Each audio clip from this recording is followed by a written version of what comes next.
Alright mga idol, na natay gituddo rin mga idol. Actually na natay panaan nga nukos, dako-dako ni mga idol. Tanawa ni kutob sa tumoy, kaya kaning pisi mo na itong kubrahon. Adi na ito ni kubrahon kay delikado og mahuso ag pana. Kay ag nukos dako-dako ni buyag pagtira na ho. Akong biyaan kay delikado og atong bunluton dito kay makabuhi unya. Sige mo bukad ang flapper. So diyan na mga idol, diyan na tong pana. Ang tumoy na na itong sisiron sa ilawom. Atong saom muna itong hawiran itong inatumyan sa pana para ang mukos kabuhi. Diyan na, gaso-aso na dagat mga idol, gata-ata. Itong saom muna diara, hawiran ng tumoy sa pana. Sigurado na ni. Diara mga idol, wow. Tingnan mi kisig-kisig nukos oh.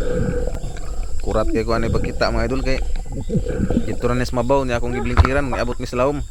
Bukod. Grasya. Tingnan ko shout out sa tong dive buddy, Miguel Signo, Tio Dusol, ni Pulkal, Ajoykal, o ni Alfie Aganap. Kaya mga idol, para lami agad tanaw mga idol, piting lami ar may sinugba og kinilaw, adobo pod.